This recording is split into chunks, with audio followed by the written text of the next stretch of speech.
اللہ تبارک و تعالیٰ کے نام نامی اور اسم گرامی کے ساتھ شروع کرتا ہوں جو بڑا مہربان اور رحم کرنے والا ہے۔ صاحبوں، یہ ان دنوں کی بات ہے، پروگرام کے ساتھ رضوان صدیقی حاضر ہے۔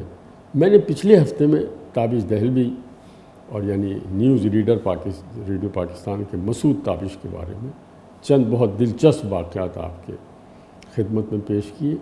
چونکہ ان کی زندگی کے بارے میں تو یوں تو بہت زیادہ پروگراموں کی ضرورت ہے، لیکن یہ ممکن نہیں ہے ہمارے لیے، اس لیے ہم نے ایک حصے میں ان کی زندگی کے بعض واقعات بیان کیے تھے۔ اب ہم آج کے پروگرام میں ان کی زندگی کے اور دلچسپ واقعات پیش کرتے ہیں، اس یقین کے ساتھ کہ ان کے جاننے والے، ان کو سننے والے، ان کی صحبت میں بیٹھنے والے بہت کم لوگوں کے علم میں ہوگا۔ یہاں سے شروع کرتے ہیں کہ ایک بار تابش دہلوی جو نہایت خوش لباس، ہمیشہ ایسا لباس، سادہ لباس، نمائندہ لباس پہنتے تھے کہ لوگ اس پر رشک کرتے تھے، خود استری کرتے تھے، بہت احتیاط سے صاف ستھری شیروانی، کرتا پاجامہ۔ بہرحال ان کی زندگی میں خاصی دیر لگتی تھی گھر سے نکلنے سے پہلے تیاری میں۔ ایک بار وہ بالکل تیار ہو کر کرتا پاجامہ پہنا، انہوں نے کسی قسم کی جیکٹ پہنی، تو ان کے بیٹے سعود تابش نے پوچھا کہ بابا کہاں جا رہے ہیں؟ تو انہوں نے کہا مجھے آواز خزانہ کے بانی، بہت معروف شخصیت لطف اللہ خان، اللہ ان کے مغفرت فرمائے، انہوں نے اسٹوڈیو میں بلایا۔ تو میں نے کہا بابا آپ تو وہاں کئی دفعہ جا چکے ہیں۔ کہیں گے نہیں، اب مجھے بلایا ہے تو میں جا رہا ہوں۔ کہیں گے میں بھی اسی طرف جا رہا ہوں، آپ کو میں چھوڑ دوں گا۔ تو بیٹا اپنے والد یعنی تابش دہلوی کو لے کر لطف اللہ خان کے اسٹوڈیو پہنچے۔ جب یہ وہاں پہنچے تو لطف اللہ خان تابش دہلوی کو لینے دروازے پر باہر آئے تو انہوں نے سلام کر کے سعود تابش نے اجازت چاہی، تو لطف اللہ خان کہنے لگے کہ نہیں میاں صاحبزادے آپ بھی اندر آئیے، بیٹھ جائیے۔ چلے گئے۔ وہاں اسٹوڈیو میں لطف اللہ خان نے تابش دہلوی سے چند غزلیں سنی کے معنی ریکارڈ کی۔ تو سعود تابش جو ان کے صاحبزادے ہیں، ان کا بیان یہ ہے کہ میں نے ڈرتے ڈرتے پوچھا کہ سر کئی بار میرے بابا آپ کے پاس آئے ہیں اور میں خود لے کے آیا ہوں، ویسے یہ مجھے بتاتے ہیں کہ 10-15 دفعہ آپ کے اسٹوڈیو آ چکے ہیں، تو آپ بار بار ان کو ہر 2-4 سال کے بعد کیوں ریکارڈ کرنا چاہتے ہیں؟ سامعین کرام ذرا توجہ سے یہ بات سنیے جو میرے علم میں نہیں تھی۔ انہوں نے کہا کہ اس شہر کی بہت سی بڑی آوازیں ہیں جنہیں میں وقفے سے ریکارڈ کر کے مشین کے ذریعے یہ دیکھتا ہوں کہ ان کی پہلی آواز یعنی پہلی بار 20 سال پہلے 30 سال پہلے جو ریکارڈ کی تھی وہ اور آج کی آواز میں کیا فرق ہے۔ تو بے شمار آوازوں کو میں نے اسی معیار کو پرکھنے کے لیے ان کی ریکارڈنگ کی ہے۔ صرف 2 آوازیں ایسی ہیں جن کی پہلے دن کی آواز میں اور لمحے موجود کی آواز میں کوئی فرق نہیں آیا۔ ان میں ایک ریڈیو پاکستان کے نہایت مقبول، معروف اور معتبر صداکار ایم سلیم تھے اور ایک آپ کے ابا یعنی تابش دہلوی صاحب تھے۔ تو یہ بات بھی ایک میرے لیے حیران کن تھی کہ انسانی آواز میں کس رفتار سے تبدیلی آتی ہے اور اس کا نوٹس کس طرح لیا جا سکتا ہے۔ صاحبوں، بہت سے لوگوں کو یہ سن کر بڑی حیرت ہوگی کہ تابش دہلوی صاحب جس وضع قطع کے آدمی تھے، انہیں انگریزی فلمیں دیکھنے کا بہت شوق تھا، اور انگریزی فلمیں دیکھنے والوں میں ان کے ساتھ ماہر القادری، نقشب جارچبی، واصل عثمانی اور بہت سے لوگ تھے جو باقاعدگی سے انگریزی فلمیں دیکھتے تھے۔ یہ واصل عثمانی صاحب وہ ہیں جنہوں نے 6 مضامین میں ماسٹرز کیا، جن کے سگے بھتیجے عامل عثمانی صاحب اس وقت کوئی گزشتہ 50 سال سے، میرے خیال سے 50-55 سال سے جدے اور مکہ مکرمہ میں مقیم ہیں، ممتاز صحافی ہیں، شعر بھی کہتے ہیں۔ نقشب جارچبی کا مکان ریڈیو پاکستان کراچی کے صدر دروازے کے بالکل سامنے تھا۔ عموماً 1 بجے کی نیوز بلیٹن پڑھنے کے بعد نقشب جارچبی اپنے ملازم کو ریڈیو پاکستان کے صدر دروازے پر بھجوا دیتے اور کہتے تھے کہ جب تابش خبریں پڑھ کے باہر نکلیں تو تم انہیں میرے گھر لے آنا۔ تو ان کی نقشب جارچوی صاحب کے ساتھ بہت اچھی دوستی تھی، جو بڑے اپنے وقت کے ممتاز فلم ساز، گیت نگار، اور ان کی بہت ساری خوبیاں تھیں۔ اس موقع پر مجھے ان کے بارے میں زیادہ تفصیل بتانے سے میں گریز کرتا ہوں۔ اب جناب ان کے بارے میں ایک اور بات سنیے کہ تابش دہلوی کا ایک تصور کریں آپ، کیسی شخصیت،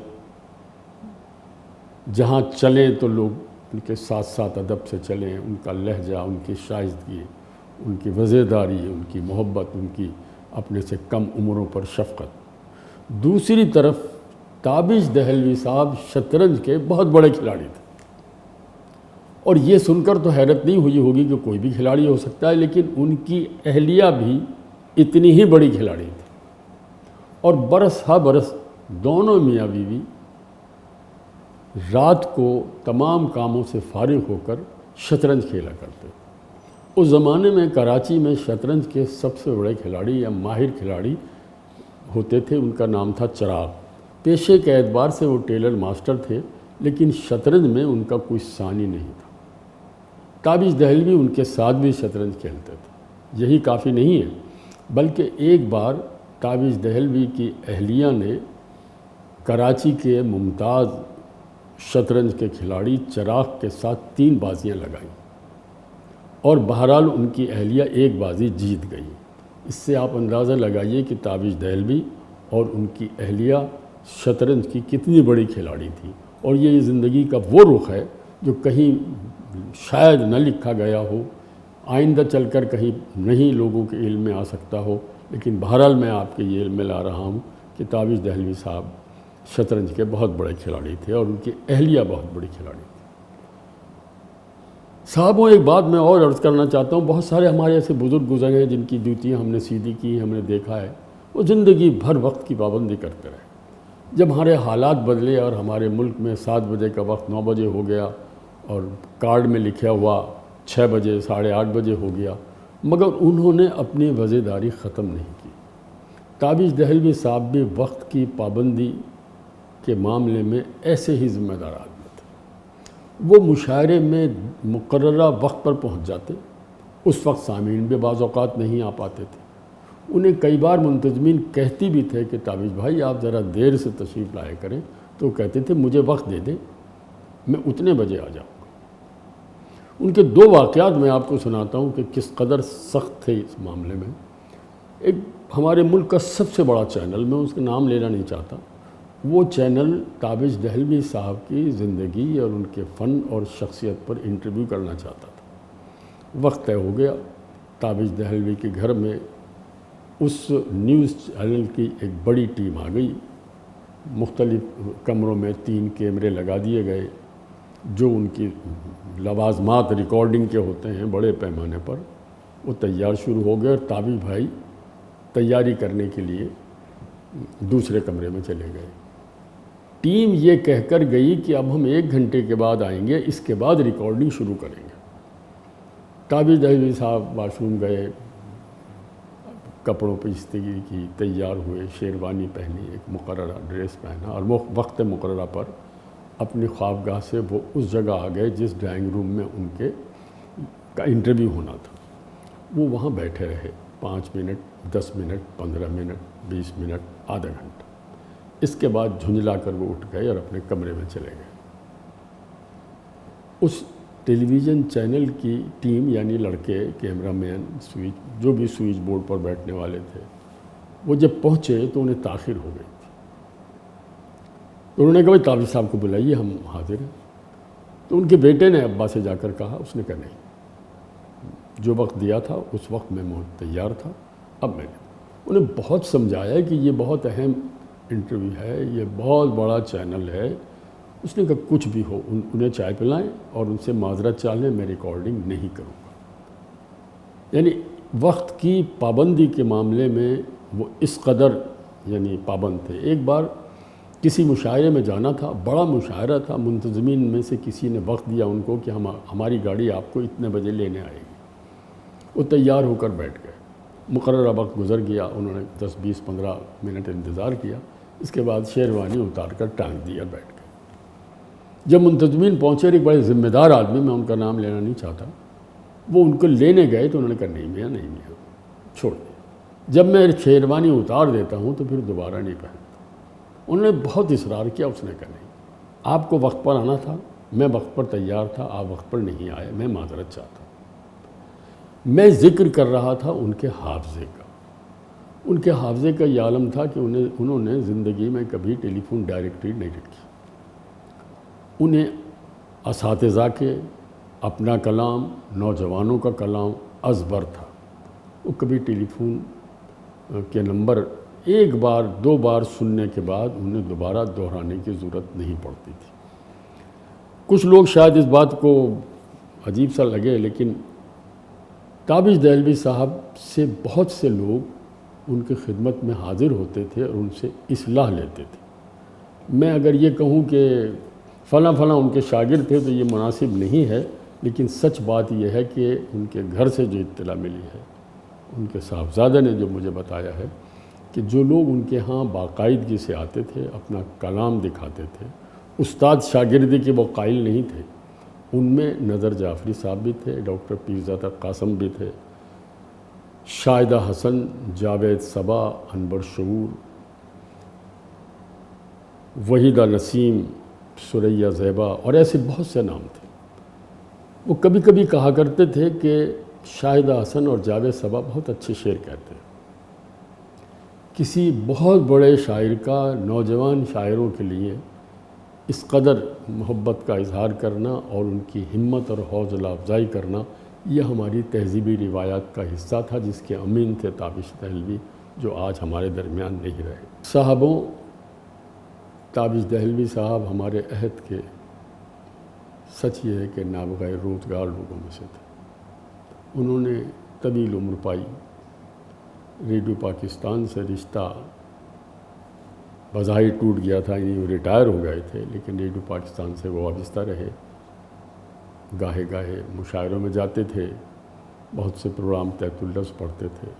ازاں بعد ان کا صرف ایک ہی کام رہ گیا تھا، وہ یہ کہ شہر کا کوئی مشاعرہ ایسا نہیں ہوتا تھا جس میں تابش دہلوی کو نہ مدعو کیا جائے، اور اب ماشاءاللہ وہ اس پوزیشن میں تھے کہ وہ ہر مشاعرے کی صدارت کرتے۔ ایک بار ان کے بیٹے نے ان سے کہا، ابا جو آپ کو بلاتا ہے آپ یہ جانے بغیر کہ وہ مشاعرہ کیسا ہے، کس معیار کا ہے، کس طرح کے شعراء اس میں آ رہے ہیں، آپ ہاں کر دیتے ہیں۔ انہوں نے کہا، بیٹا محبت سے لوگ بلاتے ہیں اور یہ اللہ تبارک و تعالیٰ کی جانب سے بندے کی عزت کا سبب بنتے ہیں۔ میں اس عمر میں انہیں انکار کر دوں، ان کی دل شکنی ہوگی، مجھے کوئی زحمت اور تکلیف نہیں ہوتی، وہ آتے ہیں اور مجھے لے جاتے ہیں۔ ہم نے ابتدائی گفتگو میں ان کے حافظے کا ذکر کیا تھا۔ اب آپ اندازہ لگا لیجئے کہ تابش دہلوی صاحب آخری عمر میں بھی فعال تھے، لوگوں سے ملتے تھے، مشاعروں میں شرکت کرتے تھے، لیکن اب ایسا وقت آ گیا تھا کہ وہ مشاعروں میں شرکت اس شرط پہ کرتے تھے کہ میں آ جاؤں گا، مجھے لے جائیے، لیکن مجھے پہلے پڑھوا دیجئے۔ تو انہوں نے کئی برس تک مشاعروں میں تادیر بیٹھنے کی انہیں ہمت نہیں تھی، ورنہ وہ ان وزیدار لوگوں میں سے تھے کہ اگر فجر تک مشاعرہ جاری ہے تو وہ انہیں کتنی ہی زحمت اور تکلیف کیوں نہ ہو، وہ فجر تک بیٹھا کرتے تھے۔ آخر میں پھر یہ ہوا کہ دو چار شعراء کرام کا کلام سننے کے بعد وہ کہتے تھے کہ اب میں نہیں بیٹھ سکتا، تو ان سے کلام سن لیا جاتا تھا، لیکن وہ زندگی کے آخری لمحات تک بہت ہوش و حواس میں اور فعال تھے۔ ایک شام ان کی طبیعت خراب، طبیعت کچھ اتنی بگڑی کہ انہوں نے کہا کہ مجھے ہسپتال لے چلو۔ ان کا بیٹا سعود تابش ان کو ہسپتال لے گیا، ایمبولینس آئی، اسٹریچر پر ڈالا، ہاسپٹل لے گئے۔ جب ہاسپٹل میں ڈاکٹرز نے ابتدائی ان کی تشخیص کرنا شروع کی تو انہوں نے اپنے بیٹے سے کہا کہ ایک کاغذ قلم لو، تمہیں تو نہیں معلوم ہوگا، نہ نمبر یاد ہوگا، نصیر ترابی کا نمبر لکھو۔ انہوں نے مجھے ایک سلام دیا تھا کہ میں اس پر نظر ثانی کر لوں، وہ فلاں جگہ رکھا ہے، وہ اس کو پہنچا دینا۔ دوسری بات یہ ہے کہ آج رات جسٹس حاذق الخیری میرے پاس آنا ہے ان کو، اور انہیں ایک کتاب دینی ہے۔ یہ کتاب میں نے فلاں جگہ رکھی ہے، تو تم گھر فون کر دو کہ جب وہ آئیں تو انہیں یہ کتاب دے دیں۔ اور تیسری بات یہ ہے کہ مجھے آج ایک مشاعرے میں جانا تھا، میں نے وعدہ کر لیا تھا۔ اس مشاعرے کے ایک منتظم کا نام یہ ہے، تم ان کا فون نمبر لکھو۔ آپ ذرا اندازہ لگائیے کہ ان کو فون نمبر کیسے یاد ہے۔ اور ان سے کہنا کہ میری طبیعت خراب ہو گئی، اچانک مجھے ہسپتال آنا پڑا، تو میں مشاعرے میں نہیں شریک ہو سکوں گا، میں آپ سے معذرت چاہتا ہوں۔